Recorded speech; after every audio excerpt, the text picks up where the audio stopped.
et bienvenue sur rmiinfo.com. Dans l'entretien de Rémi, aujourd'hui nous allons à la rencontre d'une femme engagée aux multiples casquettes ou foulards, c'est comme vous voulez. Elle est à la fois chroniqueuse radio, art thérapeute et thérapeute spécialisée en sciences comportementales. Ses conférences sont largement suivies et bien relayées sur les réseaux sociaux. Voici l'entretien de Rémi avec Sabrina, artiste. Bonjour Sabrina, artiste. Bonjour.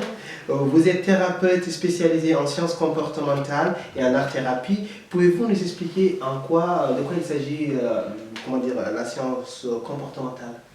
Alors, la science comportementale, en fait, sont différentes sciences, différents outils qui permettent justement d'analyser, d'étudier, d'expérimenter, de comprendre différents types de comportements inhérents à l'homme avec un grand H. Ok. Voilà. Donc, j'allais le préciser. Et l'art-thérapie Alors, l'art-thérapie, c'est complètement autre chose. L'art-thérapie, c'est quelque chose que j'aspire à promouvoir depuis un petit peu plus d'un an maintenant, parce que c'est quelque chose qui n'est pas connu et qui pourtant bénéficie de ressources extraordinaires. Donc, l'art-thérapie, c'est de manière très familière, c'est utiliser différentes formes d'art pour pouvoir extérioriser une émotion positive comme négative autrement que verbalement. Donc à travers cet art, je vais apprendre à exprimer quelque chose qui est enfoui en moi. Et ce qui est hyper intéressant, c'est que dans l'art-thérapie, puisque c'est vrai qu'on peut tout se dire, mais en même temps, tout le monde pratique l'art-thérapie dans ces cas-là. Chaque artiste pratique l'art-thérapie ou chaque personne est susceptible de le faire. Ce qui n'est pas forcément le cas, dans le sens où l'art-thérapie, il y a le thérapeute déjà qui est à côté et qui vous accompagne. Et il y a la pratique artistique.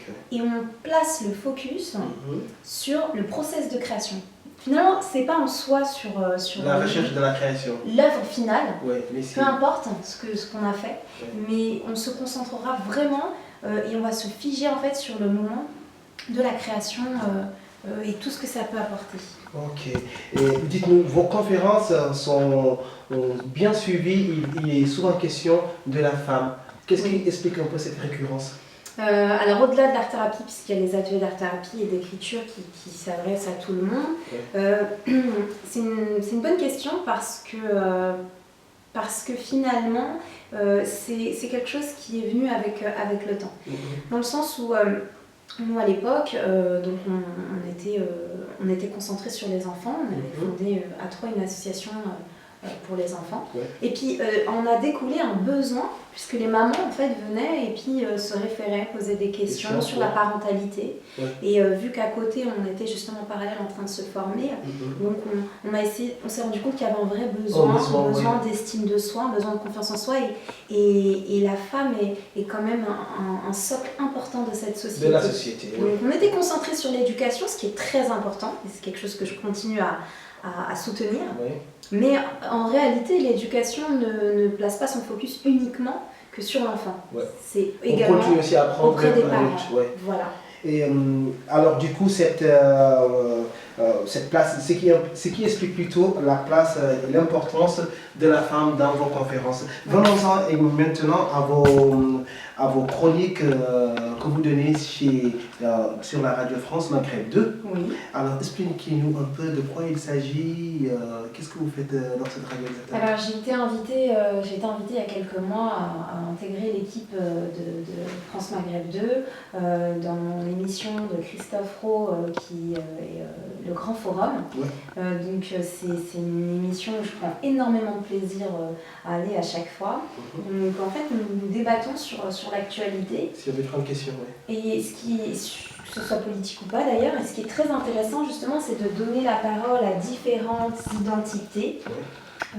Parce que je ne suis absolument pas spécifiée dans la politique en soi, mais j'ai un regard, j'ai une façon de voir les choses qui, tout autant que les autres chroniqueurs d'ailleurs, qui va apporter une singularité à cette émission. Donc une diversité dans toute l'émission. Et puis en parallèle, et ce qui m'a beaucoup plu aussi, c'est la possibilité donc, de faire une chronique qui s'appelle La vie tranchée. Sur un thème de notre choix, avec une liberté totale d'expression. Donc c'est une réelle tribune. Donc moi qui aime faire parler ma plume, Ouais. C'est pour moi l'occasion aussi de transmettre un message autrement qu'à travers l'écrit, là en l'occurrence à travers la radio. Alors, et cette radio sur laquelle vous avez reçu récemment Kerry James, Oui. ça nous avait plaisir, et puis on a vu, vous avez posté sur les réseaux sociaux. Comment est-ce que ça s'est passé? Alors, je ne vais pas avoir beaucoup de scoop là-dessus parce que je reste en tant que chroniqueuse. Donc, Kerry James a été invitée à participer à cette émission parce que d'ici la fin du mois, donc si ma mémoire est bonne, le 30 novembre, donc il a fait son zénith. Ouais. Donc, c'est dans le cadre aussi de sa promotion qu'il a été invité. On a essayé de l'accueillir de la manière la plus familiale et peut-être moins conventionnelle qu'on a l'habitude de voir peut-être dans d'autres formats. Ce qui fait un peu la singularité aussi de votre émission, oui. Oui, c'est vrai que c'est très familial, c'est très... disons que chaque personne a la possibilité vraiment d'apporter son regard sans tabou, avec bienveillance. Et donc voilà, donc ça a été une très belle rencontre, c'était une émission qui s'est déroulée hier, c'était une très belle rencontre artistique, humaine aussi. Et puis comme il l'a dit, voilà, il reviendra et il est bienvenu dans nos locaux. Merci. Dites-nous également, on a parlé tout à l'heure des femmes. Vous, en tant que femme, selon votre regard, on a vu que les femmes en France voilées sont souvent montrées du doigt. Quelle force elles peuvent apporter à cette société? Quelles valeurs elles peuvent promouvoir aussi? Alors, première chose, moi j'ai porté le voile pendant presque 11 ans. Donc c'est quelque chose que je ne peux que comprendre. Et bien la force qu'elles peuvent avoir, et c'est ce que je ne peux que leur dire, c'est d'être elles-mêmes. Tout simplement. C'est une force extraordinaire que d'être soi-même. Et d'être aligné avec soi-même, dans sa citoyenneté, dans sa religion, dans son degré de pratique, avec ses faiblesses et ses forces. C'est ça en fait, la force qu'on peut apporter, c'est de s'accepter tel que l'on est, ne pas essayer de se travestir en fait par rapport à ce qui se passe en face, mais attention, sans côté frontal en fait, hein, tout en subtilité, et ce qui est la force et la richesse d'une femme à la base justement. Ok, j'espère qu'elles entendront ce joli conseil. Venons-en à présent à l'écriture. J'ai cru comprendre que vous écriviez depuis longtemps. Oui. Qu'est-ce que ça représente l'écriture pour vous, Sabrina, l'artiste? Ça représente beaucoup. C'est mon oxygène. Ah oui. Oui. Non, c'est quelque chose qui me nourrit. Le fait de le partager aussi me nourrit énormément. Et j'ai souvent tendance à dire que si j'ai pu toucher un seul cœur, eh bien pour moi ça y est, c'est gagné. Et je dis tout le temps, et puis finalement c'est déjà fait parce que j'ai commencé par toucher le mien. Donc l'écriture, c'est quelque chose qui me suit depuis j'ai envie de dire depuis que j'écris. C'est pas très... je pourrais pas vous donner plus parce que c'est vrai, j'ai un amour de la langue française qui me suit depuis toujours. Et puis après, il y a ces sources d'inspiration, il y a un lien entre ma spiritualité et la possibilité de pouvoir aussi poser ça sur écrit qui opère. Et du coup, Est-ce qu'il y a une forme particulière d'écriture qui vous plaît le plus? La poésie, le théâtre, ou c'est pas vraiment une nouvelle? J'aime bien la poésie. Moi, j'aime beaucoup Baudelaire. Franchement, c'est pour moi une plume qui m'a transcendée, qui m'inspire beaucoup. Maupassant aussi.